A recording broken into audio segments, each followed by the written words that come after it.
On today's show, what are the biggest concerns, the biggest questions, and the most underrated storylines concerning this Houston Rockets team? We're going to get into all of that and so much more on today's Locked On Rockets. This is Mission Control, Houston. Ignition sequence start. Throw it up to Jalen Green. Sengun here in the short row. Oh, Mike, that's the no-look. Jabari for three and the win. Yeah! Look at Tari Eason. Here comes Tari. Oh! T-minus 15 seconds. Guidance is internal. The Houston Rockets select Thompson and Cam Whitmore. One thing I have never done is not made the playoffs, and so we want to take that step here as well. 6, 5, 4, 3, 2, 1.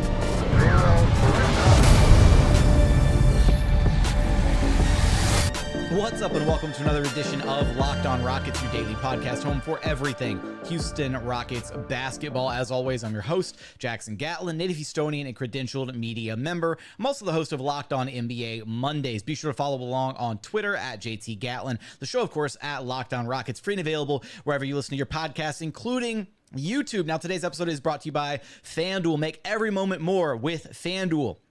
Right now, new customers get $150 in bonus bets with any winning $5 bet. That's $150 if your bet wins. Visit FanDuel.com/lockedon to get started. And as always, thank you so much for making Locked On Rockets part of your day every single day, whether it's on your way to work, on your lunch break, in the gym. Thank you for being an everyday or making the show part of your day every single day. Joining us now is none other than the Podfather himself, Rockets Wire editor and host of the Logger Line podcast, Ben DuBose. You can track down on Twitter at Ben DuBose. Ben, here in the midst of NBA All-Star break, it's not fun having no basketball to talk about for this week off. I know the players need it. I know they need like a break in the middle of the season, but I hate this time of year because there's no basketball to talk about, and I'm just itching to have the games back. Way I am, but in this particular season, I'm actually sort of relieved. When you look at how they stumbled into the break with obviously 5 losses in their last 6 games, and really things have been a little bit off the rails for the last month or so. I think we all needed a mental health break when it comes to the Houston Rockets in particular. Yeah, so maybe not the worst thing in the world, even though, again, the gremlin in me just wants to have Rockets basketball back. What we're going to be doing on today's show, though, there was an interesting prompt brought up by Steve Jones Jr. So if you're not familiar with his work, he's one half of the amazing duo over there at the Dunker Spot Pod, him and Nikias Duncan. So definitely be sure to check out their work. Does a ton of film breakdowns on social media, all that stuff. Steve is awesome. And he presented this series of questions, kind of a check-in on your team, as it were. And so that's what we're going to do on today's show. And the questions were as follows. What's your biggest concern for your team? What's your biggest question you have for your team? And what's the most underrated thing about your team? So Ben and I are going to tackle that here on today's show. Biggest concern, well, if I can stop knocking stuff over next to my desk. Biggest concern, biggest question, and most underrated thing about this Houston Rockets team. Now, Ben and I have not compared notes coming into this episode, so we might overlap, and I always think that's fun, to see kind of where your head's at, where my head's at. So I'll let you start us off, Ben. Biggest concern about this Houston Rockets team? Go for it.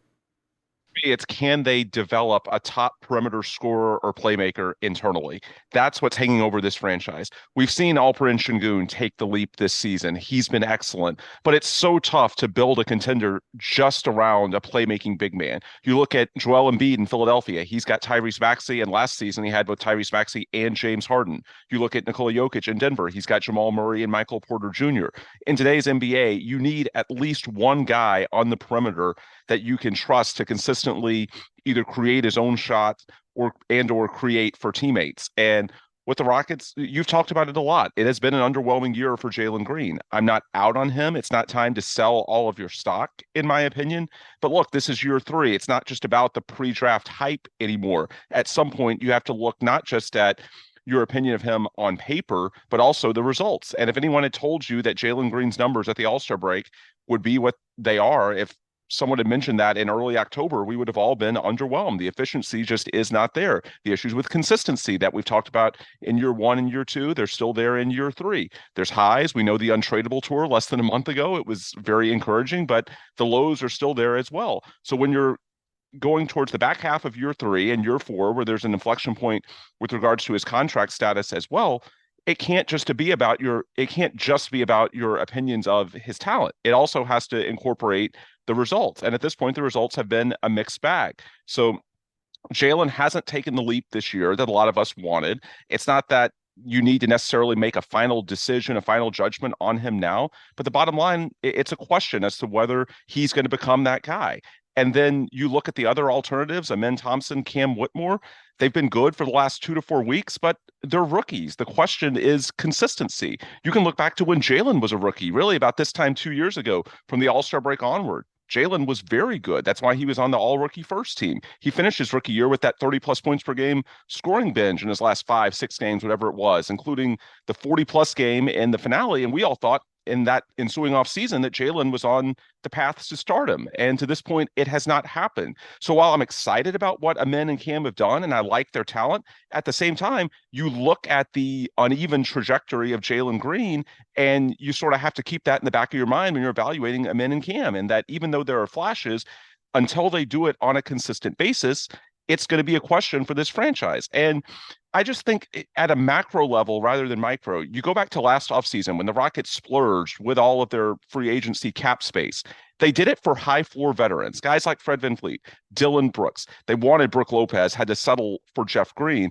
They went down that path rather than pursuing a James Harden or a Kyrie Irving, in large part because the Rockets wanted to give opportunities to their internal guys like Jalen, like Amen, like Cam, to turn into that top perimeter playmaker or scorer. To this point, it has not happened consistently. Now, if it doesn't happen internally, it's not the end of the world. The Rockets do have other avenues. Ime Udoka is liked by players around the league. They could swing a big trade down the line. Their stockpile of future draft assets, it's not great, but it's not terrible either. So they would be in play for a trade to get that guy externally. But the reality is, look, the Rockets already made a substantial bet with regards to how they awarded those contracts last summer, saying, look, we don't think we necessarily have to go outside of the organization to get that guy. We can get high floor veterans and hope to have one of these young guys develop. And while there's still a case for any of those three perimeter guys, perhaps you can throw Tari Eason in the mix as well. Ime has referred to him as a young Kawhi Leonard. The reality is, until one of those guys, Jalen, Amen, Cam, maybe Tari as well, consistently does it and stays on the floor, it's going to be a question as to whether the Rockets can internally develop that guy. And that's sort of the bet that Rafael Stone made when he doled out those contracts last offseason. You know, in a way, I know that the way that I teed this up was we were starting with the concern portion of the question, but I feel like the way that you kind of answered it, you just turned it into a big, like, it's all just kind of a big, biggest concern and biggest question are kind of the same answer is the problem that I realized. Like, as I was doing this exercise, I was like, this is really fun. And then I was like, wait, these are kind of the same thing. Because what I'll actually do here is what I had listed as my biggest question for this team was actually very similar to your line of thinking here. So I'm just going to 86 my concern for a second and get to my biggest question, which is, do the Rockets have a superstar talent somewhere in the core six? I think that is a ginormous question that we don't have the answer to yet. And as you kind of already alluded to, right, do they have a upper echelon like wing partner to pair with Alperen Sengun, which was the first part of your answer? And I completely agree here in that the Rockets, I feel like, are positioning themselves for potentially star chasing down the line with all the expiring contracts, the assets, all of that. And I think that can be a way to, like, a means to an end, right? To pursue the next disgruntled asset, whatever distressed asset that wants out of a bad situation. Cool. We've talked about that largely probably being the end goal with those Brooklyn picks for a long time anyways, is figuring out who you want to trade for and which star player you want to go, I guess, quote unquote, all in on. As far as who complements the young core the most, whatever. But I think it frees you up a lot more for subsequent moves to really build an all-around contender, something that has long-term sustainability, if you don't have to, I guess, go get your own star player from somewhere else, right? If you're able to grow that star internally, then that's a huge benefit because you're going to have that player on a cost-controlled, team-friendly deal for a long time. You're going to be able to figure out the pieces that mix and match around that player. And I just don't know right now at this point with Alpi and Jalen in year 3, with Jabari and Tari in year 2, and Amen and Cam as just rookies, we just don't have enough data yet to know whether or not one of these guys still has that upper echelon, like, superstar potential. We see the flashes. We've seen flashes from all of them. And that's the part is balancing the patience with the evaluation process and trying to know when it's time to, I guess, cash out on these guys. Which is why, Jalen's future is such a big question mark at this point, because are we approaching the period where you should be ready to cash out, or do you hold on? Do you give him through all the way through year 3, which it looks like they are, obviously, because they didn't deal him at the deadline. Do you give him all the way through year 4, right? How much runway do you give these guys? Right. And that's why I framed it as a concern, because at least with one of those internal options for the wing role, you're at a point now where it can't just be about blind optimism. It can't just be about sort of dismissing any concern and saying, well, he's young, he's going to work his way out of that. No, by the time you get to the end of year 3 and nearly year 4, it has to be not just about your view of the guy pre-draft and his theoretical talent base, but it also has to be about the on-court results. And so now that we're in year 3 for Jalen Green, really the last third of year 3, and there still has not been that consistent leap the way there has been for Alperen Sengun. I'm not saying that the whole thing is a concern, but you're getting to a point with at least one of your internal candidates to where it's not just about a question. At some point, relatively soon, you do have to be concerned if you don't see that leap. And if it's not Jalen, then, it's not the end of the world. There are other options. Ben Thompson, Cam Whitmore, maybe Tari Eason as well. But it's just, you're getting to a point now where you actually do need to see some of those guys take the leap if they're going to be able to do that internally. There's a reason you wanted so many bites at the apple, because if you miss on a couple of the bites, then you've still got the other ones that may or may not ultimately pan out. That's Rockets got a bunch of swings at it. Hopefully one of them turns into a legit superstar. But coming up, we're going to keep navigating this prompt, even though it may have gone a little wonky there in segment 1. Biggest question for this Rockets team, and I'll get to my biggest concern, I guess. I don't know. We'll tackle this next bit coming up here in just one moment. First, today's episode is brought to you by FanDuel. Get buckets with your first bet on FanDuel, America's #1 sportsbook, because right now, new customers get $150 in bonus bets with any winning $5 bet. That means all you have to do is wager $5 and you have the chance to win $150 if your bet wins. Bet on all your favorite NBA players and teams with quick bets, live same-game parlays, exclusive props, and so much more. Right now, you can take a look at the odds favorites to win the NBA title this season. The Boston Celtics, clear favorites right now at plus 230. Behind them, the Denver Nuggets at plus 440 to repeat. The LA Clippers plus 500. The Bucks at 650. And then the Phoenix Suns distant in 5th place at plus 1400 to win it all this season. So to get in on the action, just visit FanDuel.com/lockedon and shoot your shot. Again, that's FanDuel.com/lockedon. FanDuel, official sportsbook partner of the NBA.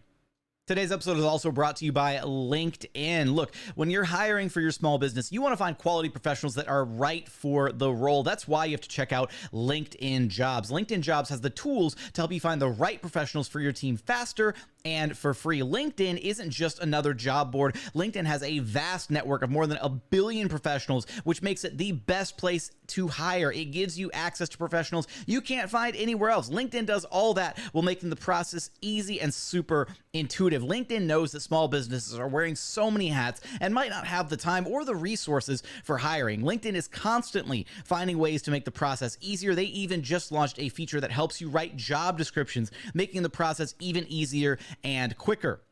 So post your job for free at linkedin.com/lockedonnba. That's linkedin.com/lockedonnba to post your job for free. Terms and conditions apply.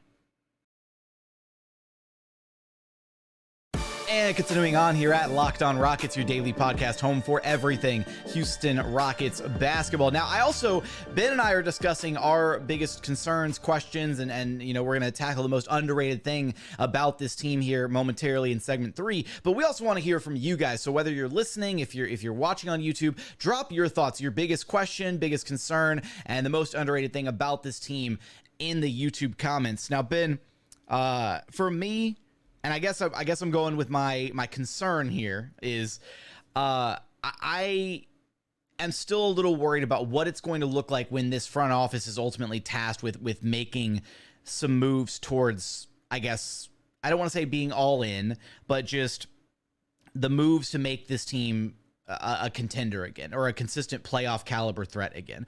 And I say that because while we saw them navigate this previous offseason and bring in the names like Fred VanVleet and Dillon Brooks that have helped elevate this team, the Rockets were also uniquely positioned last offseason to have more money than anybody else to spend. And they had just come off the high of hiring a brand new coach in Ime Udoka, well-liked, well-respected around the league. They had a lot of variables in their favor to kind of make that happen. I know that we've discussed this ad nauseum on this podcast and elsewhere, but I think over the last few years, there's been an underwhelming level of kind of, some of the moves on the margins and things like that probably could have been capitalized on during a downtime for the organization, similar to how Sam Presti has capitalized on the downtime that the Thunder had for those handful of years, almost kind of directly coinciding with the downtime the Rockets had during their rebuilding era. Now we're seeing what Sam Presti's able to do in Oklahoma City. He has more draft capital than the rest of the NBA, and OKC internally has experienced a lot of growth and development, and they're playing some incredible basketball without having made some big splashy all-in move for a star. Their rebuild is like the best case situation where just internally the growth of their prospects and their guys has really taken them to the next level. Now, at this deadline, they added a Gordon Hayward. It's going to be exciting to see what that looks like in OKC, that kind of an addition. But that's kind of where I'm at with my level of concern, is just how will the front office operate moving forward with deals, in the offseason, at the deadline, right? Will they be able to make the hard decisions on some of the players internally, like the decisions that are going to be upcoming with Jalen Green and Alperen Sengun, right? We've seen this front office kind of have a tendency in the past with guys like Christian Wood, guys like Eric Gordon, maybe holding on to these guys a little bit longer than they probably should have. Jae'Sean Tate might be another one that we revisit this offseason and say, man, why didn't they trade him for the couple seconds that they could have gotten from the Dallas Mavericks? So I hope that we can see this front office move from a place of being very reactive with a lot of their decision-making, which it kind of feels like has been the case for a long time, into an area where they're a little bit more proactive in finding good deals, creating value that other teams haven't found. And they've done some of those moves in the past. I'm not saying that they haven't ever done it. The David Nwaba deal with OKC, the kind of contract shuffling to generate a second round pick out of that. They had the deal with the Nets way back when, where with Doumbaya, and they turned that into a second round pick. So they have had moments of creativity. They have had moments where things have, looked promising. But those moments have been few and far between. So with the fact that they have these big looming decisions about Jalen's contract, Sengun's contract, all the expiring deals that they have, kind of this whole angle where it looks like they are going star hunting. Do they swing and miss out on the available stars? Who knows? So I just think that we're at a point where we don't have a ton of data points on the front office to inspire a ton of confidence, be like, oh, they know 100% what they're doing. Am I cautiously optimistic? Sure. But I think that's where my biggest concern lies. Yeah, I think that's largely reasonable. And it sort of dovetails with my concern, which is that if the internal options don't pan out, and we know all season long, really ever since getting Fred and Dillon in the offseason, the defense has been largely capable. I know it's slipped over the last 4 to 6 weeks, but a lot of that coincides with the injuries. When healthy, this is a good defensive team led by Ime Udoka. The question is whether they can be a good offensive team, which they have not been all season long, even when Alperen Sengun was at his best the first 2.5 months of the season. And so the ideal path, as you were saying with some of these other rebuilds, is if you just develop the contender internally, and whether it's whether it's Jalen, Cam, or Min. I think I just came up with a new nickname for Jalen Green. Let's go. Yeah. No, the Jalen Green, Cam Whitmore pairing. But yeah, whether it's Jalen, Cam, Min, Tari, or hopefully multiple options among those guys, the ideal scenario is that you don't have to go outside the organization to fill that role, and you could just find your wing complement to Alperen Sengun internally and move forward and just gradually improve as the years progress and as these guys get more experience. But if you aren't able to do it internally, yeah, you need to be able to swing a big deal elsewhere. That's where it goes into, it's not that they can't do deals moving forward, even though they're going to operate above the cap for the foreseeable future. And really, it's not just this offseason, which Rafael Stone confirmed to me at his press conference last week. It's also when you look at the extensions they're going to have to give out starting, as soon as this summer, more realistically, I think a year from now, this is going to be an above the cap team unless something goes dramatically wrong. So you're going to have to make trades. Do they have the assets to make the trades? Do you trust the people making the decisions? And then another part of it is just, are the Rockets attractive enough? With Ime Udoka and Rafael Stone, a huge part of any mega trade in the modern NBA is whether the star player that's disgruntled actually wants to be in your organization. So can the Rockets make themselves attractive enough to a disgruntled star to make that happen? I think it's absolutely possible, and I have heard good things about how liked Ime Udoka is around the league, but until they actually do it, yeah, it's fair to have some questions, some concerns, and I just think that hopefully the Rockets don't have to go down that path. But now that you're in year 3 with Jalen and he hasn't yet taken that clear leap, then you do have to at least start to wonder about, sort of the fallback scenarios, which is what a big external move would be if you aren't able to develop it all internally. You mentioned there kind of in the reply to my concern, because again, I'm trying to keep our heads on straight here to make sure we don't get these mixed up. That was my concern. I've already done my question. So technically, I think we are on your biggest question. But earlier in your answer, you very heavily emphasized the offense being a big question. Was that actually your question? Or? No. Okay. No. What is your biggest question then? Yeah, I've got a very direct question, and it's less for me and it's more for the organization. But what the hell happened with Tari Eason? Because the way his leg situation has been managed is very curious. And let's just be honest, for this season as a whole, the Rockets are 12-10 when Tari plays. They're 12-20 when he doesn't. His lack of availability for the last 6 weeks has been the biggest factor, in my opinion, for why this has gone off the rails. He's so important defensively to the second unit, to their culture, and he's also a nice hedge to Jalen Green. We saw when Tari was at his best in December, he closed multiple games in Jalen's spot. And as I mentioned earlier, Ime has compared him to a young Kawhi Leonard. Even though we think of Tari as a front court guy, he actually does have some playmaking chops similar to, a young Kawhi, a young Jimmy Butler, one of these jumbo wing types. So he can help you in terms of generating offense as well when it gets sticky. We've seen him get second chance points. And yet this is a guy who's played less than half of the season, and now he's missed at least 6 weeks. And my guess is it's going to be more than that. Point being, after being an Iron Man his first year, right? One of only 10 players to play all 82 games his rookie season. It's not like this is some weird, like, oh, he's injury prone, whatever kind of thing. Yeah. He last played on January 1st, so he's missed 6 weeks now. My guess is it's going to be more than that because they tried to ramp him up to play on that road trip before the All-Star break. And Ime Udoka acknowledged in the last home game when we were there as media members that when they tried to ramp him back up, the pain came back. And so with it being a recurrence, it's because they used the John Wall ramp. They jeez.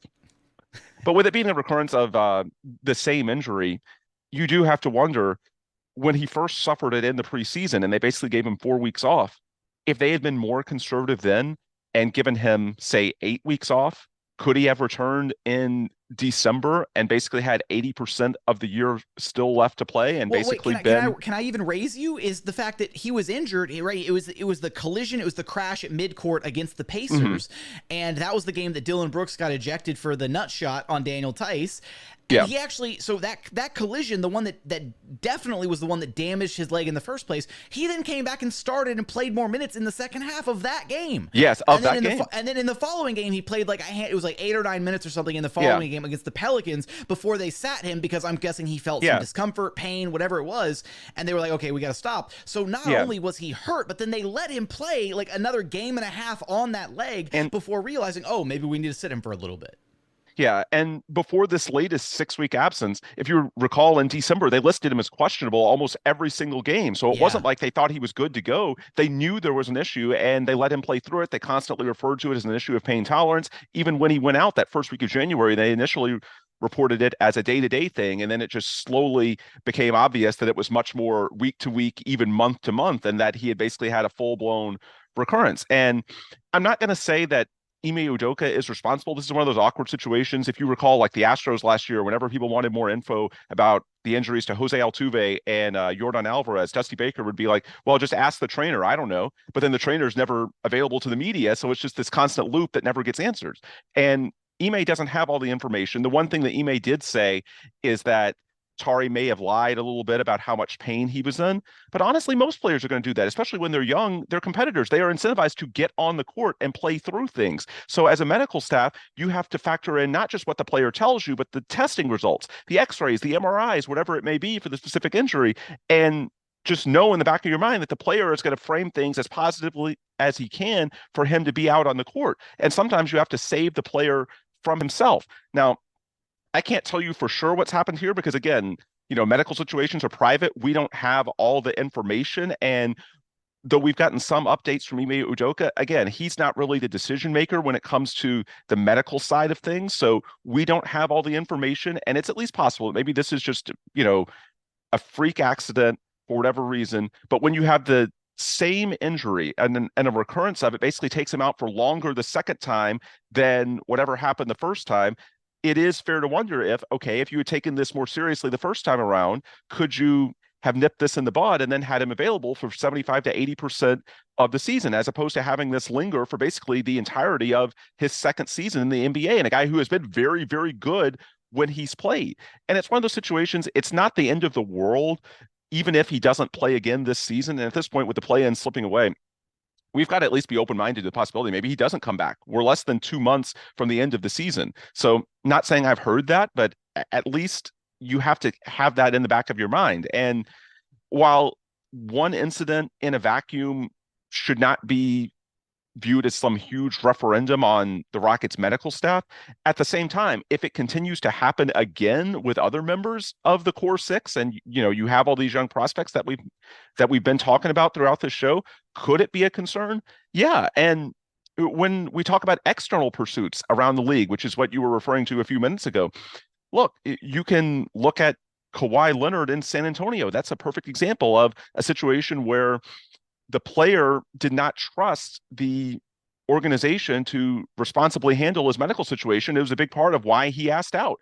Things can spiral to that level to where players around the league just don't trust the organization enough to look out for them. An example on the other extreme, if you think back to like the end of the Steve Nash era in Phoenix, you had veteran after veteran going to the Suns because they were well regarded for keeping their players healthy and fresh and the things they were doing on the medical side. So I'm not saying we're anywhere near that situation based on one incident with Tari Eason, but I just hope that internally, even if we don't get the answers externally, because we're not owed an explanation and Ime is not really the guy to fully give it anyway, because I don't think he's made these final decisions. At the same time, at least internally, I hope they have some answers for why this went down the way it did, simply so that they can learn from it and so it doesn't happen again in the future, because there are going to be injuries. This stuff happens in the NBA, but I just think that even if we don't ever fully learn on the outside what happened, internally, hopefully they have a good handle on it so that, if it happens again in the future with somebody else, they have a much more linear response to it. That was a good sleeper pick. That one came out of nowhere, Ben. Kudos. Because I agree that has been one of the bigger question marks as to this season and kind of what's transpired. So I like that one a lot. Coming up, we've got our most underrated thing about this Houston Rockets team. We're going to get there in just one moment.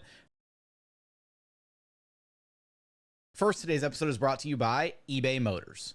Passion, drive, and patience. What brings home the winning trophy is also what keeps your ride or die alive. eBay Motors has everything that you need to maintain your vehicle and level it up to peak performance, from superchargers, roof racks, exhaust kits, LED headlights, and so much more. Whether you're into speed, power, or style, eBay Motors has got you covered. With over 122 million parts for your number one ride or die, you'll always find exactly what you're looking for. And with eBay Guaranteed Fit, your part is guaranteed to fit your ride every time or your money back. Because with eBay Motors, you're burning rubber, not cash. With all the parts you need at the prices you want, it's easy to turn your car into the MVP and bring home that win. Keep your ride or die alive at ebaymotors.com. Eligible items only. Exclusions apply. eBay Guaranteed Fit only available to U.S. customers.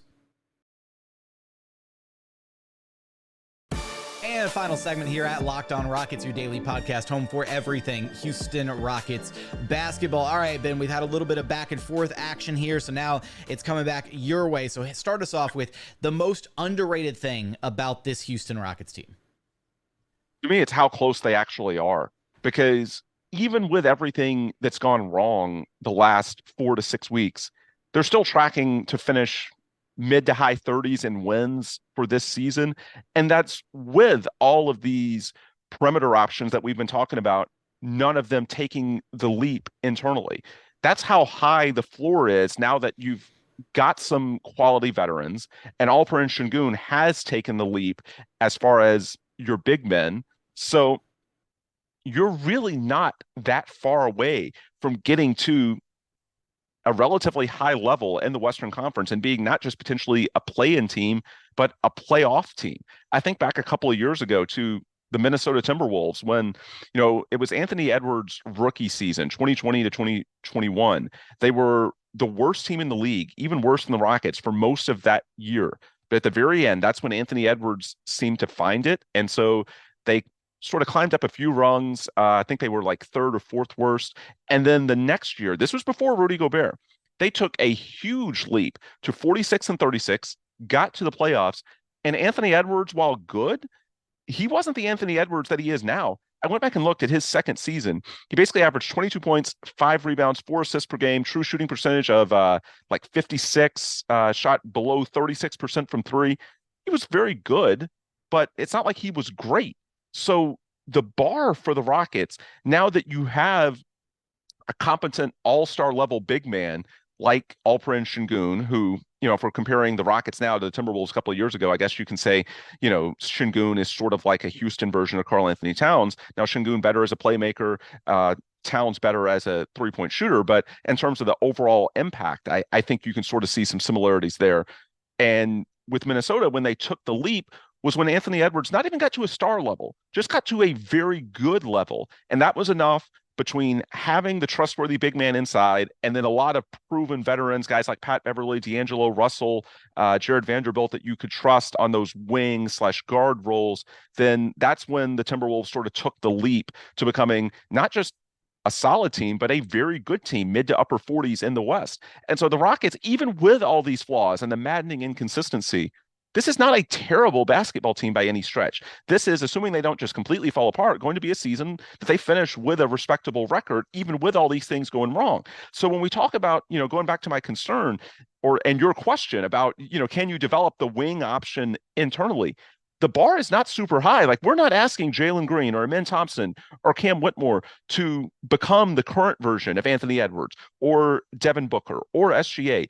Even if one of those guys just turns into a very good player next season on a somewhat consistent basis. That's all this team needs, assuming health, because we know what the defense is when this team is healthy and has all the pieces. And we know what Alperen Sengun can do. The bar is not super high. That's why this season is so frustrating, is that the Rockets, even though they've taken a leap forward relative to their own performance the last few years, they're so close to being better. They're so close. And that's what I think outside, people are going to look at this team and say, they took a step forward, but, there's still a ways to go. Not really. I mean, you've got a lot of high upside guys internally as is. The Rockets have taken some big swings, the bites at the apple, as you put it earlier. If even one of these guys can take not even a leap to superstardom, just a leap to consistently very goodville, let's call it, then that in and of itself could be enough to make you a play-in or even a playoff team as soon as next season. So as frustrating as it's been, to me, I don't think people externally realize just how close the Rockets potentially are. They have a lot of pieces and they've addressed the floor. They've got the veterans to surround a young core with. If any of these perimeter guys develops to complement Alperen Sengun, this thing can come together a lot more quickly than I think people on the outside give it credit for. I just want you to know that I am putting consistently very goodville as a drop on the soundboard as soon as we are done with this episode, because that is now going to be like the moment somebody has like an okay-ish game, I'm gonna be like, consistently very goodville. Like, there we go. And this is the one where I think your concern, my question, had a little bit of overlap earlier. I wrote down specifically here, my underrated thing was that this team is still on schedule despite all the adversity that they've faced this season, with obviously missing Tari for more than half the season, the injuries to Dillon Brooks, then missing Jabari, now missing Fred. I think that you have to still be incredibly encouraged and optimistic about where this team is headed based on what we did see when this team was healthy. So this overlaps a lot with a lot of the points that you've already made about this team. But the big one there was, we know what this team was earlier on when they were healthy. And when they were healthy, this team was a number 1 defense in the NBA, a top 3 defense at minimum, with all the right pieces around Alperen Sengun. So I think that kind of addressed, okay, can Alp actually be a good defensive big on a good defensive team? And he absolutely could, right? They were one of the best defenses in the NBA for the first couple months of the season before those injuries started to really take their toll. So I think that the early season success, and this was also part of your answer in there, that early season success, I think almost in a way skewed the perception of this team to where Rockets fans themselves, and I know I struggled with this, I don't know if you did, but just that early success kind of led to, how good can this team be this year, right? And then when the team started to kind of come crashing back down a little bit and come back down to where they are right now, I still think they're on schedule right now is the crazy thing. It's just we got our hopes up based on how good the team had looked early on. And so I fully agree with you there that, maybe they don't necessarily need one of the other core sixers. We've seen Alp, right, take these steps, and he's playing like an all-star at this point. So he's taken that leap. We still don't know how much more he has left, right? How much better can Alp be than his current version of himself? But if you even have one of the other core 6 turn into, like you said, consistently very goodville, or again, start to take that leap in a similar vein to Alperen Sengun, having 2 all-star level kind of building blocks is a great place to be organizationally, because just having the structure that they have now with the additional veteran support of Fred, Dillon, Jeff, those guys, plus the internal growth from the young guys, has this team on trajectory to, again, it looks like they're probably going to miss the play-in this year, but if you were to change even a couple of the variables, I think the biggest one, the Tari Eason situation, if just Tari was healthy for this team this year, I think they're easily like 4 to 5, maybe 6 wins better than they currently are right now. And then they're firmly in the play-in discussion for one of those 7 to 10 seeds instead of being on the outside looking in. And I think that's a huge difference maker. So I'm glad you brought up that point there. But yeah, they're on schedule. They're a lot closer. I agree with you, Ben. They're a lot closer than I think people think that they are, versus, a team like the Brooklyn Nets, who wants to try and pair a superstar with Mikal Bridges as their path to contention, their rebuilding path forward, which is all kinds of ridiculous. And that's actually a perfect name to reference in this context, because a lot of people have been wondering, why would you consider including Jalen Green in a package for Mikal Bridges? And there are pros and cons, but it gets back into the same dynamic, which is that you do not actually have to have a superstar for this to be a consistent playoff team. They are closer than you think. And that's what I think gets lost in the discourse. When we talk about developing these young players, I think sometimes people around the league think that Rockets fans are expecting or wanting Jalen or Amen or Cam to turn into what Devin Booker or SGA or Anthony Edwards are now. And that's not really the case. That's why I mentioned year 2 Anthony Edwards, who was a very good player, consistently very goodville, if you want, but certainly not an upper echelon star, at least not at that point. And that's where there is some temptation to the Mikal Bridges path. And I can understand the organization's interest in him, because it's not like this team is so far away that they just need that transcendent superstar to get them to the next tier. No, even just a very good player, be it one of your young guys developing into that internally or acquiring one from outside the organization, that's all it really takes when you combine that with what Alperen Sengun is doing, with these veteran role players like Fred and Dillon and some of, your high floor guys amongst the prospects, guys like Jabari and Tari. This team is not that far away. And so that does sort of explain some of the Bridges' interest. It's not so much that the Rockets view Mikal Bridges as a superstar. No, he's not. But the point is, they don't need a true superstar to actually take that next step. Now, maybe they eventually need a superstar, be it acquiring one externally or someone internally developing into one to actually become a legitimate title contender and win a championship a few years from now, maybe. But in terms of getting to that next step that a lot of people were optimistic that maybe they'd already done earlier this season, which is get into the play-in, even the playoff mix, and be a consistent winning team in the Western Conference, you don't really need a true superstar to get there. This team is not that far away. So be it internal development or an external move, I don't think people around the league appreciate just how close they are. And that's actually a good reason why they would consider a move such as Mikal Bridges. And it's one of the points that you were making earlier, right, is as the Rockets are progressing, as they're navigating this rebuilding trajectory, being an attractive destination, right? If you build yourself into a team that is, quote unquote, one piece away from true contention, then you suddenly become an attractive destination externally for other star players who are maybe looking at the Rocket situation. Bingo. Maybe you're floating around like that 4 to 6 seed range, and there's a player and they're like, you know what? If I got traded to that team, or if I signed with that team, I'm the piece that takes them from being, the steady playoff appearance, first, second round exit, whatever. I'm the piece that takes them to legit finals bound or championship. I open their championship contention window, and that's the position you want to be in. It's not boom or bust. It's not, you've got to build a contender with the pieces you have right now. And if you're going to trade a guy like Jalen Green, it's got to be for a superstar. No, right now, Mikal Bridges is a much better player than Jalen Green. There's no way you can argue that he's a much better player than Jalen Green right now, and would elevate the Rockets quite a bit right now. Now, was it the right time to do the trade? Obviously not. Or maybe the Nets are so hell-bent on building around Mikal Bridges that it didn't happen. And so now we see how these two teams are going to navigate the situation. But that was the entire argument, is if you can take those steps, incremental steps towards relevancy, towards getting back to being a competitive team, then you take those steps, right? And again, that's why the Rockets have a front office and a lot of guys who are smarter than me, or supposed to be smarter than me, running the show to figure out, okay, when do we, how do we evaluate these guys, right? When do we cash out on a young prospect? When do we make the move? When do we start consolidating assets? How many moves at the margins do we need to make to be able to have these, extra assets to make for a big trade further down the line? All these little things that kind of packaged together that we've talked about on this show are all very relevant ideas and concepts to have to consider when thinking about this team. But we want your thoughts. I asked for them earlier, but let us know in the YouTube comments your biggest concern, your biggest question, most underrated thing about this Rockets team. Let us know your thoughts about everything we discussed on today's episode. Ben, you know the drill. Let everybody know where to track you down at. Yep. Ben DuBose on Twitter, the Rockets Wire, and Loggerline on Twitter/X, and rocketswire.usatoday.com for all your daily Houston Rockets news coverage. That's going to do it for another edition of Locked On Rockets. As always, thank you so much for checking out the show. If you haven't done so yet, please consider subscribing wherever you listen to your podcasts or on YouTube. But as always, thank you so much for watching. Thank you so much for listening. And we look forward to having you back right here at Locked On Rockets, your daily podcast home for everything Houston Rockets basketball.